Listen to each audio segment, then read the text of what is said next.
यार ये कोई बात नहीं हुई है, बिल्कुल भी। मैं इसको ज़रा भी एडवोकेट नहीं करता। इस तरीके से आपको प्यार प्यार से मखमल में लपेट के शॉल में समेट के ऐसे ठंडे ठंडे से डंडे नहीं मारना चाहिए था।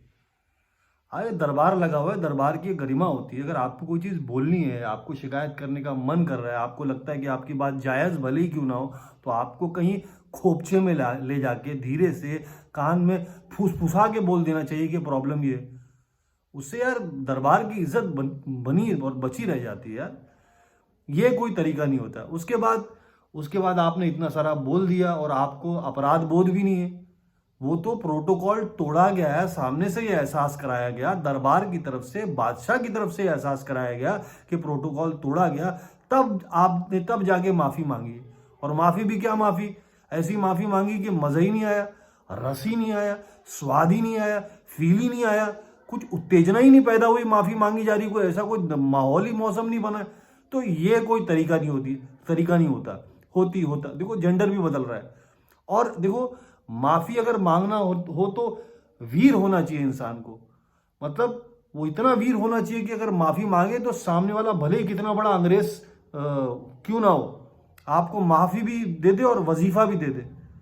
माफी का ये तरीका होता है, इस तरह से माफी मांगी जानी चाहिए। और बोलने की क्या जरूरत थी, इस तरह बोलने की क्या जरूरत थी। देखो दरबार वो जगह होती जहां पर सन्नाटा जो है सलामी देता है, जहां पर खामोशी अंगड़ाई लेती है, जहां पर चुप्पी जो है अपने ऊपर ताला लपेट के चलती है, जहां पर जो है साइलेंट मोड जश्न मनाता है।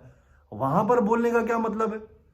दरबार में देखो, अगर दरबार में बोलने के आदाब होते, दरबार में आपको बोलना है तो बखान कीजिए, बयान कीजिए, वर्णन कीजिए, तारीफों के पुल बांधिए, बाद में उस पुल के ठेके लीजिए। दरबार में बोलना सीखिए। और दरबार में आपको बोलना सीखना है तो सीखो उन महान आत्माओं से, उन जिंदा आत्माओं से जिन्होंने तरीका सिखाया कि क्या पूछना है। क्या हम काट के खाते हैं कि चूस के खाते हैं, कि आप 18-18 घंटा का करते, आप थकते कैसे नहीं। मतलब सीखो। आपके मिजाज में एक फकीरी है, ये सारी चीजें। आप 18-18 घंटा काम करते, आप थकते नहीं, ये सारी चीजें हैं, ये सीखिए। ये बड़ों का तरीका होता है। और देखो 18-18 घंटा आदमी किसके लिए काम करता है, अपने लिए नहीं, दूसरों के कहने, मतलब दूसरों के लिए करता है। दूसरे मतलब आप, दूसरे तीसरे चौथे, आप 130 करोड़ आपके लिए 18 घंटे आदमी काम करता है। और मैं प्रणाम करूंगा, मैं साष्टांग दंडवत करूंगा और साथ में मैं क्षमा चाहता हूं। क्षमा, परवाना, दीवाना, मस्ताना सब चाहता हूं। मैं माफी मांगना चाहता हूं। मैं मफलर वाले बाबू की तरफ से मैं माफी मांगना चाहता हूं आपसे। मैं ये कहना चाहता हूं कि आपने हमें बहुत कुछ सिखाया, आपने हमें बहुत बड़े बड़े ज्ञान दिए। आपने हमें, साहब ने सिखाया कि किस तरीके से आत्मनिर्भर बनिए। देखिए, अगर आपके पास भले ही बेड ना हो, आपके पास ऑक्सीजन ना हो, आपके पास दूसरी हेल्थ फैसिलिटीज ना हो, तो आप आत्मनिर्भर बनिए। आप खुद ढूंढिए, मेहनत करिए, खोजिए,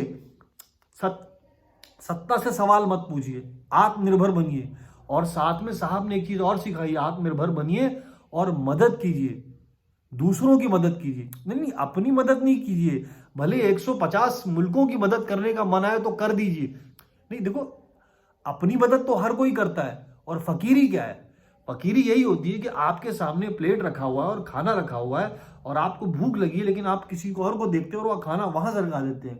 और बड़ी फकीरी ये होती है कि आपको भूख लगी है, आपको सामने वाले जो बैठा है आपके करीब, उसको भूख भी नहीं लगी, उसका खाने का मन भी नहीं, तो भी प्लेट सरका देते हैं। यह है अखंड फकीरी।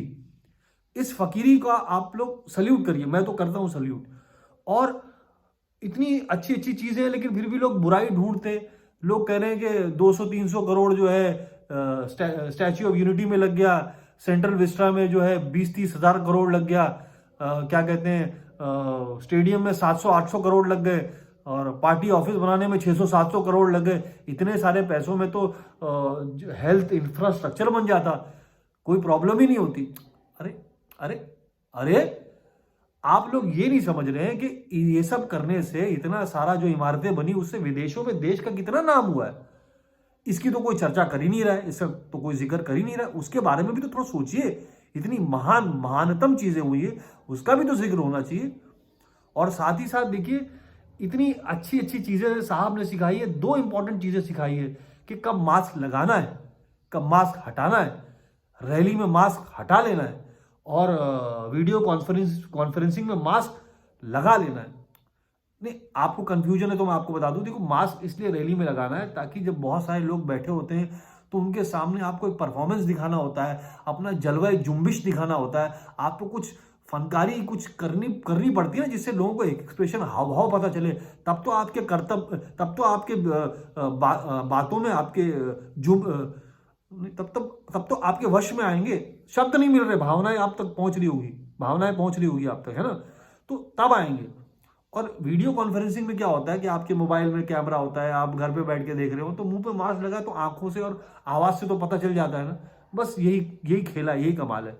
और आखिर में एक बार फिर माफी मांगना चाहता हूं मैं मफलर वाले बाबू की तरफ से, मैं माफ कर दीजिए, क्योंकि ये जो परंपरा थी दरबार में सभी मंत्रियों को बुला के उनकी बातें सुनी जाए, तो ये बड़ी अच्छी परंपरा थी। लेकिन उसमें अगर शिकायत का ये खेला या पेला अगर उसमें डाला जाए तो उससे बात गड़बड़ा जाती है, और ये नहीं होना चाहिए। इस तरीके से इस परंपरा को भ्रष्ट करने की, इसको खराब करने की, इसको रोकने की षड्यंत्र है, और ये बंद होना चाहिए।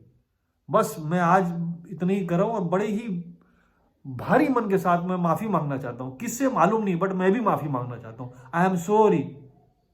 ठीक। जय हिंद, जय भारत।